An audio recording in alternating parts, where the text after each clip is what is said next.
YouTuber RS Fahim চৌধুরীকে পুলিশে দিল ছাত্র জনতা।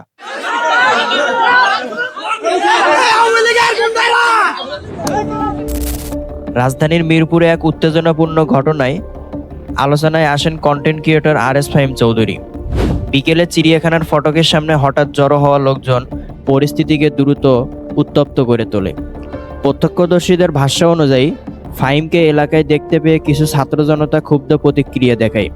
তার অতীতের বিভিন্ন বক্তব্য ও কর্মকাণ্ড নিয়ে সেখানে তর্ক বিতর্ক শুরু হয় এবং পরিবেশ অস্থির হয়ে ওঠে।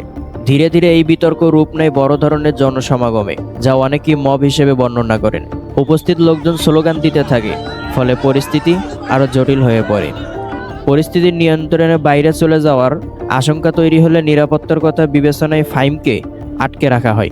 পরে স্থানীয়দের পক্ষ থেকেই আইন শৃঙ্খলা বাহিনীকে খবর দেওয়া হয়। পুলিশ ঘটনাস্থলে পৌঁছে তাকে সেখান থেকে থানায় নিয়ে যায়।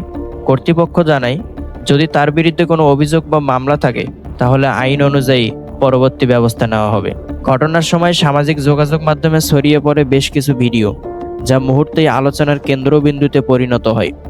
অনলাইনে বিভিন্ন মতামত ও প্রতিক্রিয়া দেখা যায়। এদিকে ফাহিম নিজেও ফেসবুকে একটি পোস্ট দেন।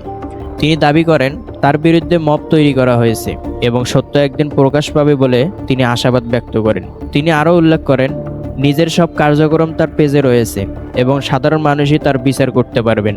নিজের অবস্থান সম্পর্কে তিনি সমর্থকদের কাছে দোয়া চান। আরএস ফাহিম চৌধুরী মূলত একজন আলোচিত বাইকার এবং content creator. Cycle stand video দিয়ে শুরু করলেও সময়ের সাথে সাথে তিনি অনলাইন জগতে পরিচিতি লাভ করেন। এই ঘটনাটি আবারও স্মরণ করিয়ে দেয়, যে কোনো বিতর্কিত পরিস্থিতিকে আইন নিজের হাতে তুলে না নিয়ে শান্ত থাকা ও আইন শৃঙ্খলা বাহিনীর সহায়তা নেওয়াই সঠিক পথ।